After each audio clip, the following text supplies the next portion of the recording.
Hoyoverse are back with their much anticipated release, Zenless Zone Zero, and this one, it's an action RPG and they gave us an opportunity to get hands on with this closed beta.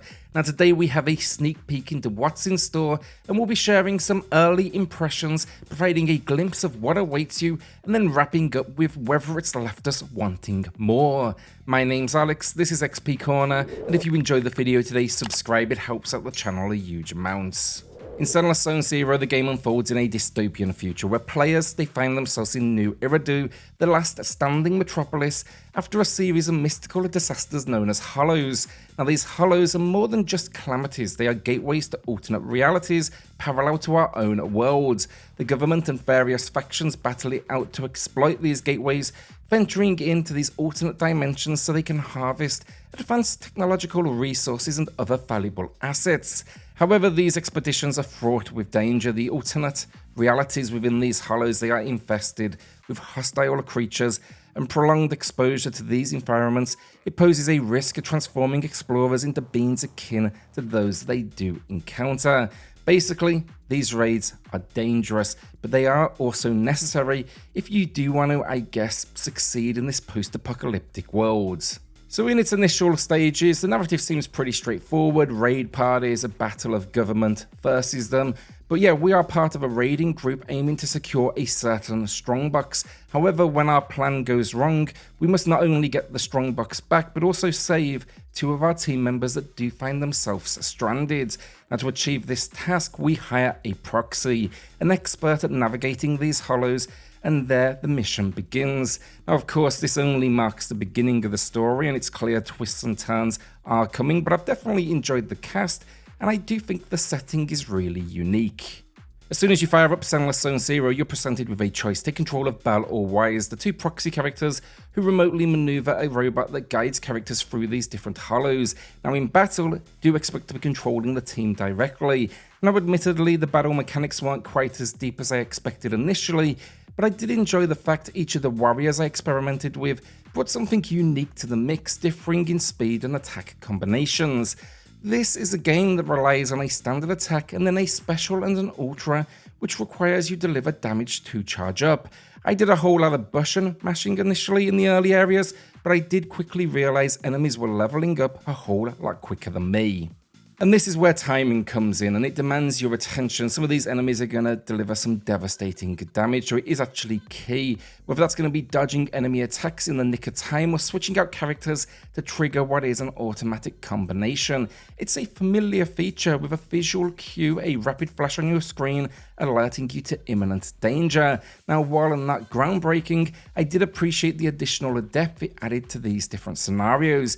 Consider the combat within the hollows though as arena battles largely set in constrained spaces. So essentially the game steers you into a corner, demands that you throw some punches, and then kind of, I guess, begrudgingly allows you to tread a tad further, only to repeat the cycle. Now with progression, however, it's starting to introduce fresh elements like protecting specified sectors or seizing control of strategic points. So it seems that as we do plunge deeper, new challenges will appear, and I hope this will be ongoing. From an enemy perspective as well, they've been consistently upping the ante, and several bosses surprised me with their ability in battle. Yet, I wouldn't exactly call it quite there in its combat. It isn't the fundamental controls that I have an issue with, they're actually quite on the money. I just found Zenless Zone Zero has a glaring lack of information when it comes to understanding your team dynamics or the volatility in damage outputs at times. So here is the thing, you choose a team of 3, each endowed with distinct abilities and elements, and this sounds great, and only if it was instantly understandable, and sadly that's not the case. I had to put a few solid hours into this adventure to really decode this. The level up process and character modifiers powered by an in-game currency and items unlocked is another piece of the puzzle that simply left me confused. And yeah, basically I couldn't quite catch what was being altered with each of the different upgrades. So let me cut to the chase with combat. The first impression that sticks out from this closed beta is that there's still room for improvement. And of course that's really why they do these closed betas. But Zenless Zone Zero needs some improvement in how it advertises information through its different menu systems. My experience overall felt a little too trial and error. Now, no doubt with time it all comes together, and I imagine systems will add further complexities, but they need to ensure that anyone that picks this up can instantly jump in and understand what is ahead. Alongside the combat then is the core exploration of the hollows, and this is what surprised me the most. I anticipated a location we could explore on foot, but that is not the case. Rather, it is a tile-based system where we move between TVs, something almost like an old-school dungeon crawler, and dependent on what we land on, that dictates that next defense. So far, it's been loot, combat encounters, and the occasional puzzle, such as messing with switches or pushing around items. Definitely an unusual design decision that I enjoyed, but it probably won't be for everyone. The final gameplay element then is New Eridu itself, and this is where we control our chosen proxy directly. It is a very small town that I suspect will expand with time and progression, and essentially we can interact with locals as well as complete a number of real world tasks. This is also where we will be selecting the different missions we do want to take on. Now, to give you some examples of what we can do here, our headquarters is a video rental store that we must manage for funds. If we visit a restaurant, we can dine and add buffs for upcoming combat encounters. We can go ahead and meet with friends. We can even go to the local arcade and play a couple of retro-styled experiences.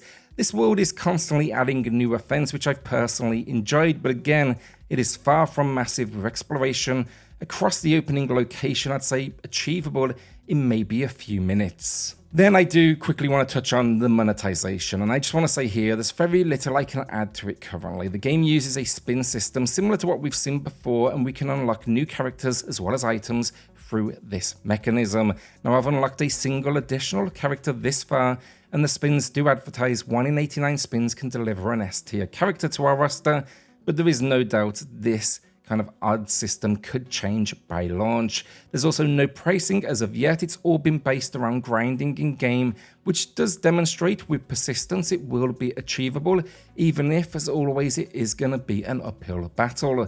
Right now, it seems the best option is to replay missions, and it seems that will be necessary anyways, as enemies have quickly started to outlevel me. Visuals and audio wrap up the package, and I do really like what they've gone with. Cutscenes are a combination of comic book cells and animated. It has this almost jet set radio vibe to it all, and the music is the expected mix of high intensity, but then also this backing of almost what I would describe as funky. What I don't particularly like is the repetition in design, specifically the hollows. I've been on a number of missions, but right now very little stands out as differentiating between each battle. The enemies do add some nice variety, and I've got plenty of main missions and side quests to overcome yet, but I still would have liked to have seen these locations evolve a little bit more. So overall, Zenless Zone Zero has a lot of things going for it. I think the story is intriguing, the world has a ton of potential, the combat has been fun, and I really like the tile-based dungeon crawling aspect of the gameplay. There's also a lot more to see. No doubt roguelike mechanics will no doubt dial up the challenge in the hollows, team builds will demand strategy, and the side quests have the potential to really bring this world to life. However, it's easy to see why it's currently in closed beta, as there's definitely fine-tuning to be done. They need to focus now on explaining character stats and builds. We need more variety, and I'd love to see each of these locations get expanded a considerable amounts.